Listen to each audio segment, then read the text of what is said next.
नमस्कार साथियों, पिछले कई दिनों से 2 सितंबर से हमने कुछ शुरू किया।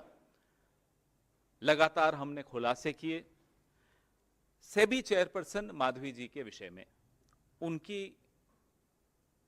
किन कंपनी से क्या लिंक्स हैं, ये सब हमने आपको बताया। 2 सितंबर को मैंने एक प्रेस वार्ता की कि 16 करोड़ 80 लाख आईसीआईसीआई से, आईसीआईसीआई बैंक और आईसीआईसीआई प्रूडेंशियल से अलग अलग वक्त में अलग अलग कैटेगरीज में उन्होंने कैसे अर्जित किए। उस दौरान आईसीआईसीआई के कई केसेस सेबी में थे।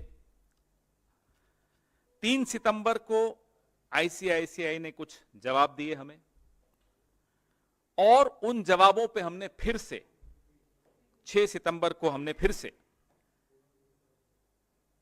कुछ और काउंटर क्वेश्चंस किए जिसका जवाब अभी नहीं आया। 6 सितंबर को हमने एक और खुलासा किया कि कैसे माधवी जी और उनके पति की एक प्रॉपर्टी में कैरल इन्फो सर्विसेज लिमिटेड नाम की एक कंपनी किराए पे रह रही है, किराए पे ले रखा है बंबई में। और ये कैरल जो कंपनी है, ये वोकार्ड की ही कंपनी है। वोकार्ड के भी कुछ फाइलें सेबी में गई हुई हैं, केसेस सेबी डील कर रही थी।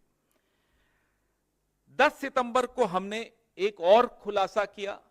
ये मैं थोड़ा रिकैप कर रहा हूं, I am just recapping everything so that your memory is refreshed and then I come to today's allegations.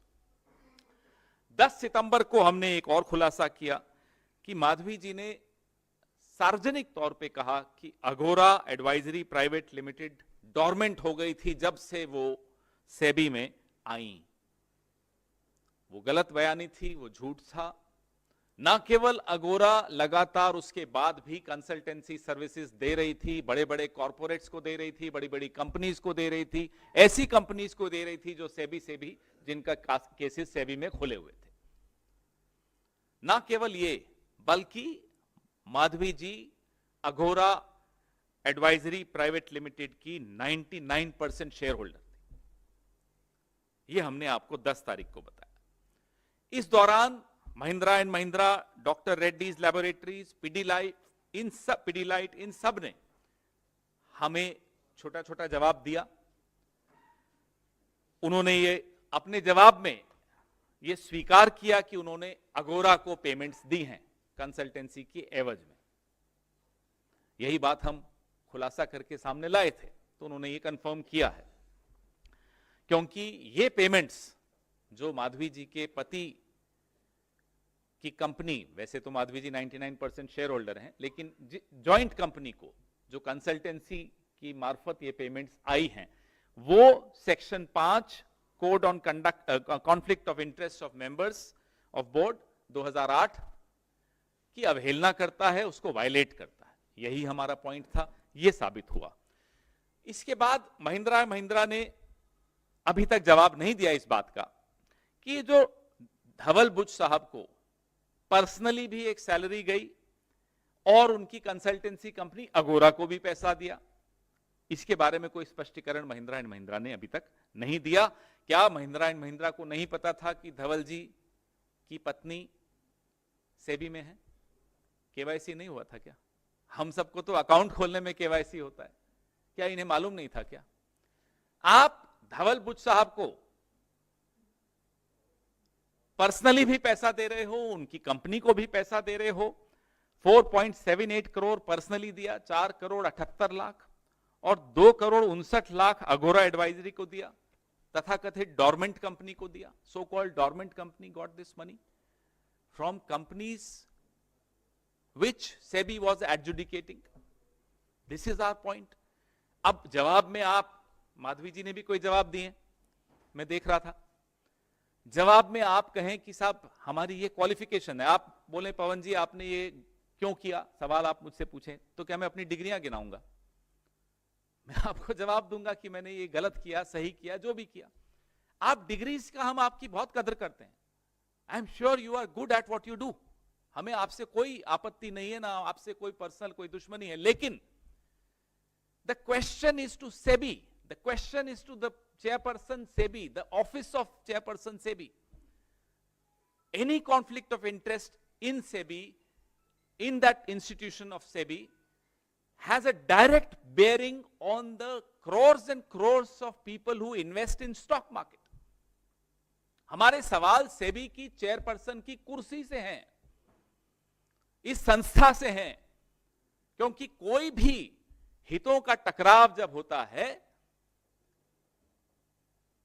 तो उसका खामियाजा, उसकी कीमत करोड़ों उन लोगों को, मिडिल क्लास के उन लोगों को चुकानी पड़ती है जो शेयर मार्केट में निवेश करते हैं। अब मैं अपनी आज की खुलासे पे आता हूं। मेरे साथियों को कहूंगा कि अब स्लाइड को आगे बढ़ाएं। पहला खुलासा तो ये कि 2017 से 23 के बीच में माधवी जी होल टाइम मेंबर और उसके बाद सेबी की चेयरपर्सन की हैसियत से, तभी बन चुकी थी होल टाइम मेंबर 17 में, लिस्टेड सिक्योरिटीज में ट्रेडिंग कर रही थी। आप टेबल दिखाइए, ये टेबल है 17-18 का टेबल आपके सामने है। 4 करोड़ 72 लाख, 18-19 में 19 करोड़ 54 लाख, 19-20 में 2 करोड़ 6 लाख, 20-21 में 6 करोड़ 91 लाख। ये आपके सामने है। टोटल 36 करोड़ 96 लाख, लगभग 37 करोड़ की इन्होंने ट्रेडिंग लिस्टेड सिक्योरिटीज में की है। आप कहेंगे तो क्या हुआ? तो उसका जवाब यह है कि ये भी सेक्शन 6, ये सेक्शन 6 इसमें है, आपको मैं दे रहा हूं, of SEBI's code on conflict of interest for members की अवहेलना है। ये कॉन्फ्लिक्ट ऑफ इंटरेस्ट है, ये वायलेशन है, ये सीधे सीधे वायलेशन की कैटेगरी में आता है। आप अपने जवाब में लिखती हैं, मैंने बता दिया था, माफ कीजिएगा। मुझे याद है लेटरल एंट्री पहले हुई थी, दामोदरन नाम के एक अधिकारी थे, अफसर थे, 50 शेयर थे उनके पास एसबीआई के, उन्होंने वो लौटा दिए, वो बाहर कर दिए, फिर उन्होंने वो ऑफिस लिया। तो ये उदाहरण होता है। तो आप ये कह दें कि मैंने सूचित कर दिया, किसको किया किसको नहीं किया, उससे मायने नहीं रखता। फिर आप अपनी डिग्रीज बताएं, मायने नहीं रखती। पूरा सम्मान है आपकी डिग्रीज को, मेहनत की होगी आपने उन डिग्रीज को पाने के लिए। We are not questioning all that, we are questioning what were you doing, why were you lying when you said it was a dormant company, Agora was a dormant company. It was not dormant, it was getting consultancy. Then the other lie, yesterday I saw, we'll give you a detailed response in a few days on her response. The other lie we saw yesterday, कि जब मैं अपना घर किराए पे दे रही थी, मुझे नहीं मालूम था कि वो कंपनी वोकार्ड से रिलेटेड। आप सेबी में हैं, आपको तो अपने ऑफिस को, एक पीए को, क्या पियोन को बोलना है कि जरा चेक करना गूगल पे ये कंपनी किसकी है। हमें मालूम पड़ गया, आपको मालूम पड़ने में देर हो गई। ये कैसे मान सकते हैं? फिर आप ही में से कुछ खुलासा किसी ने पिछले हफ्ते किया कि उस घर में कौन रहता था, वोकार्ड के अपनी वो जो फैमिली है उन्हीं के पास वो घर। तो हमारे सवाल तो ये हैं। तो ये मैंने आपको बताया कि 17 से 23 के बीच में, वो टेबल फिर से एक बार दिखाइए, ये इनकी लिस्टेड सिक्योरिटीज में इन्होंने ये ट्रेडिंग की है। अब नंबर 2, 17 से 21 के बीच में माधवी जी के पास कुछ फॉरेन एसेट्स थे। हम पूछना चाहते हैं कि पहली बार आपने इन फॉरेन एसेट्स के बारे में सरकार की किस एजेंसी के सामने यह सूचना दी थी? When was the first time she declared these foreign assets to which agency of the government? ये हमारा बड़ा स्पष्ट सवाल है। और फिर से कह रहा हूं, आपकी डिग्रीज को हम रिस्पेक्ट करते हैं, तो डिग्रीज के अलावा का जवाब दीजिएगा। Is it true that Miss Madhavi P. Buch was actively involved in Agora Partners Pte Singapore as she was the signatory in the bank account. आपने कहा आपका कोई मतलब नहीं था, लेकिन हम ये जानना चाहते हैं कि क्या माधवी जी अगोरा पार्टनर्स पीटीई सिंगापुर, अगोरा एडवाइजरी तो हिंदुस्तान की कंपनी है, अगोरा पार्टनर्स पीटीई सिंगापुर की कंपनी है, क्या आप उससे संबंधित थी? क्या आप उसके बैंक अकाउंट में हस्ताक्षर करता नहीं थी? weren't you a signatory to the bank account of Agora Partners PTE Singapore? बड़े स्पष्ट सवाल हैं। जो फंड्स विदेशों के जिसमें उन्होंने इन्वेस्टमेंट किया है, ये लिस्ट आपके सामने है। Vanguard total stock market ETF, ARK innovation ETF, global X या ग्लोबल 10 MSCI चाइना, रुक जाइए, China, consumer CHIQ, Invesco China, technology ETF। हम और आप मन में बड़े व्यथित होते हैं कि चाइना के प्रोडक्ट्स हिंदुस्तान में क्यों, अलीबाबा क्या कर रहे हैं, PM केयर में चाइना का पैसा क्यों आ रहा है, ये सब सवाल हम पूछते रहते हैं और प्रधानमंत्री भी हमें भाषण सबको देते रहते हैं। लेकिन ये बड़ा परेशान करने वाली बात है कि सेबी की चेयरपर्सन माधवी जी चाइनीज फंड्स में भी पैसा लगा रही हैं।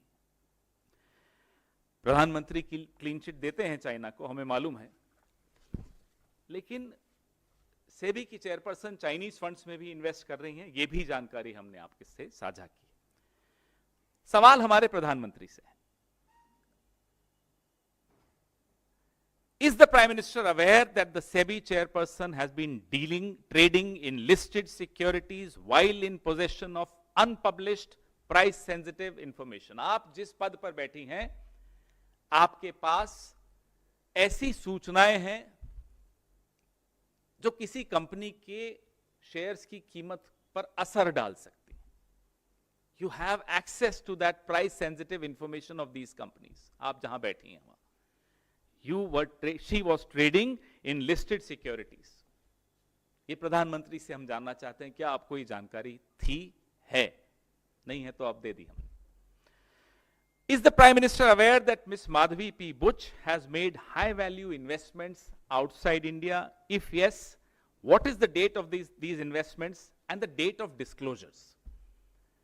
क्या प्रधानमंत्री जी को मालूम है कि बड़ी इन्वेस्टमेंट्स माधवी जी ने विदेशों में की हैं? हम ये जानना चाहते हैं किस दिनांक की ये इन्वेस्टमेंट्स हैं और इन इन्वेस्टमेंट्स का डिस्क्लोजर किस दिनांक को किया गया। Is the Prime Minister aware that the SEBI chairperson has been investing in Chinese funds at a time when India is facing a geopolitical tension with China? हम जानना चाहते हैं प्रधानमंत्री जी, क्या आपको ये पता है कि आपकी मातहत जिनको आपने चुना है, आपने खुद चुना है, अपने कलम से चुना है, ACC में आप हैं, आप और गृह मंत्री दोनों हैं, क्या आप दोनों को पता है कि सेबी की चेयरपर्सन चाइनीज फंड्स में इन्वेस्ट करती हैं एक ऐसे वक्त में जब चाइना से हमारी टेंशन बहुत बड़ी हुई है? ये हम प्रधानमंत्री जी से जानना चाहते हैं। और ये सिलसिला ऐसा नहीं है कि समाप्त हो गया, ये सिलसिला अभी चल रहा है। ये सिलसिला चल रहा है, मैं क्यों बोल रहा हूं, क्योंकि हम जाते जाते एक सवाल और पूछ रहे हैं जिसका जवाब हम ढूंढ भी रहे हैं, कुछ कुछ मिल भी चुका है और मिलने वाला है। माधवी जी से हम जानना चाहते हैं, क्या आप या आपका परिवार ऐसी कंपनी से डील कर रहा है या कर रहा था जिनका नाम पनामा पेपर्स या पैराडाइज पेपर्स में आया है? मैं अभी इस सवाल के साथ छोड़ रहा हूं, हो सकता है जवाब वो खुद दें, हो सकता है जवाब वो कंपनीज दें, नहीं तो जवाब हम देंगे। आई रिपीट माय क्वेश्चन, क्या माधवी पुरी बुच जी या उनका परिवार ऐसी कंपनीज से डील कर रहा है या कर रहा था जिनका नाम पनामा पेपर्स या पैराडाइज पेपर्स में आया था, लीक हुआ था, वो जो लीक हुए थे ना ICIJ के पेपर्स? ये सवाल का जवाब की इंतजार हम करेंगे। नहीं तो हम लाएंगे। आपके सवाल।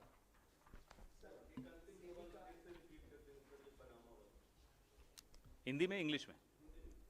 हम माधवीपुरी बुच जी से और उनके परिवार से ये जानना चाहते हैं, क्योंकि वो सेबी की चेयरपर्सन है, इसलिए ये सवाल प्रासंगिक है कि क्या ऐसी किसी कंपनी से आपने या आपके परिवार ने कोई रिश्ता रखा था या रखा है जिन कंपनीज का नाम पनामा पेपर्स या पैराडाइज पेपर्स में आया था?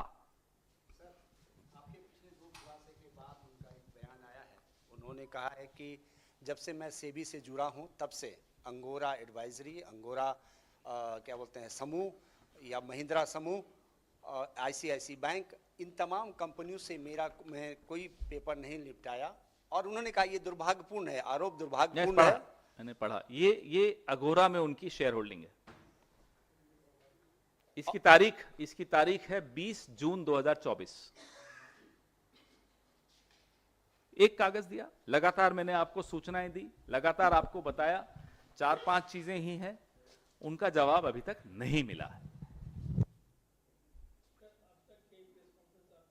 पूरे मामले को लेकर, लेकिन सिर्फ राजनीतिक आरोप और इसका जवाब राजनीतिक मंच से दिया जा रहा है। कानूनी कार्रवाई का क्या विकल्प है? हम इंतजार कर रहे हैं प्रधानमंत्री क्या एक्शन लेंगे, वित्त मंत्री क्या एक्शन लेंगी। हम अपना काम कर रहे हैं और हमारे एक सांसद हैं, हमारी नहीं किसी और पार्टी की सांसद हैं, वो लोकपाल में गई हैं, तो ये सब तो आपके सामने हो ही रहा है। लेकिन हम अपना काम, जो कि जानकारियां, ऐसे खुलासे हैं जो आपसे हम साझा कर रहे हैं, जिसका सीधा सीधा प्रभाव इस देश के करोड़ों ऐसे लोगों पर पड़ता है जो शेयर मार्केट में इन्वेस्ट करते हैं। पवन जी, आपके आरोपों के बाद बुच दंपत्ति ने कहा कि ये आरोप हमारी छवि खराब करने के लिए, और इस से उन्होंने कानूनी कार्रवाई का भी संकेत दिया और कहा कि आईटी रिटर्न प्राप्त करना हमारे मौलिक अधिकार का उल्लंघन है और यह गैर कानूनी है।